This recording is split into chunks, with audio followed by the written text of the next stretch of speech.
This will probably end up being a bit more niche of a video, but hey, we got suppressors. We got a holster. So we have the Hush holster. This one specifically is for X300s, and I am right-handed. If you have a pistol suppressor, you might be a little bit interested in a retention-based holster. I sure am, because I use Safariland ALS holsters. So this is very similar to that, in a sense. Kind of like a level 2. I don't know that you would actually call this level 2, but all in all, this is how it comes. This holster is 3D printed, okay? That is one thing to note. Now, there are kind of like post processes you can do to the 3D printed material. I don't know what it is printed in. I will clarify that. I'll try and look it up, and if I find it, I'll put it here. But it is a completely 3D printed holster with the exception of this back strap, which I don't know if it's real carbon fiber or not, but it looks like it, and it feels like it. These roll pins that hold that carbon fiber strap in, but it is 3D printed. That means everything about it, these are 3D printed channels. The little nubs that fit in there are 3D printed.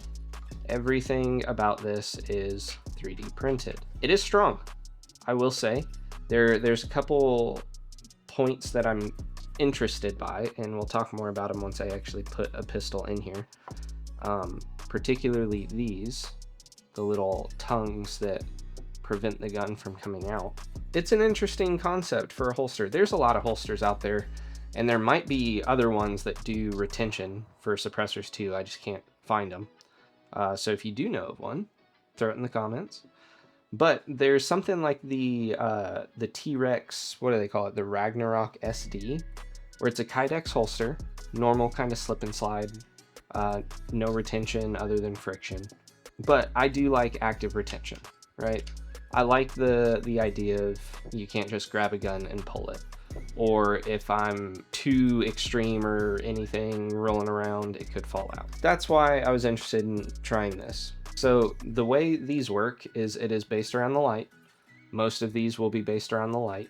The way it kind of works, you do this, you have your gun, you index on the light onto those rails, you push it down, slide the gun in, and then that falls back over it. Something like the Ragnarok SD, it does clip, so it is a friction fit. This is all a retention type fit.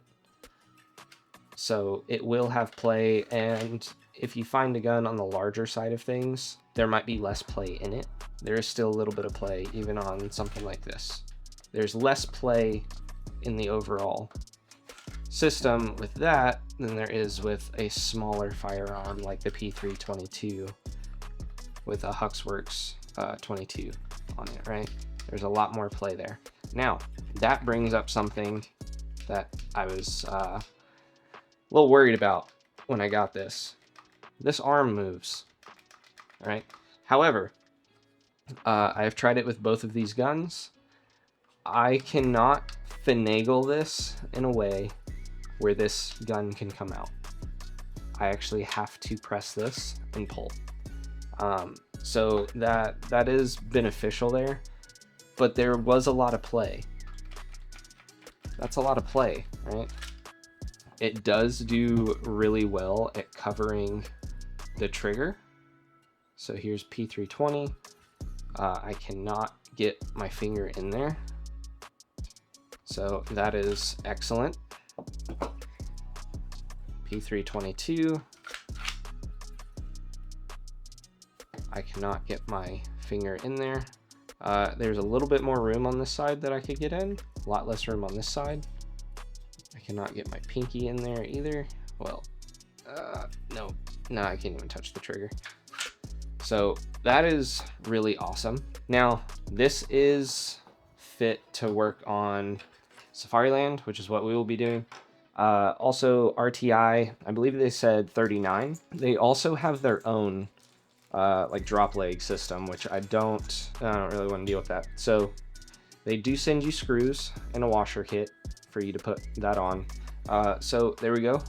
there's the fork attached. This piece I am curious by, because it is the thinnest point. Those are also what retain the firearm in. And on top of that, your trigger guard slides right through it. So if one of those breaks and it goes in, which, by the way, I have pulled on this pretty hard. I don't even really feel it flex other than the little bit at the tip.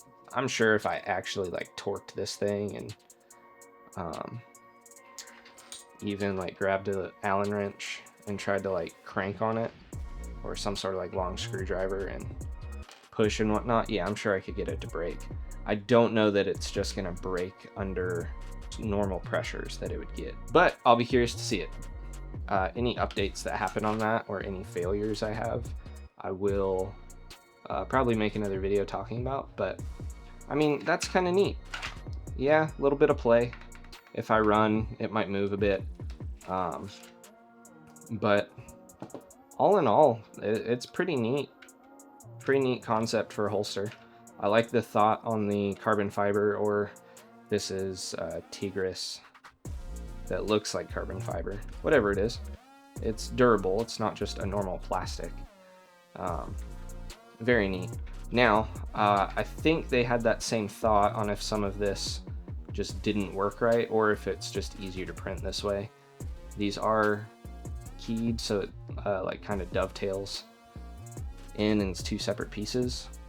So technically you could undo the roll pin, have them send you another piece, and then slot that in and push the roll pin back through. But yeah, I'm just curious about this in general. They are pretty expensive. I want to say this was $120. If I'm wrong about that, I'll put it up. So that could be really annoying. However, they are multi-fit suppressor, or they are multi-fit holsters. So as long as your gun has whatever light you get it set up for, it'll work. Yeah, really interesting concept. I'll be curious to see how well it works. There doesn't seem to be a ton of room here for any debris to really get in. Yeah, there is room for debris. Granted, most holsters have some slots at the top that something could fall through anyways, but very, very interesting. So anyways, that's the Hush holster for X300. Thanks for watching, guys.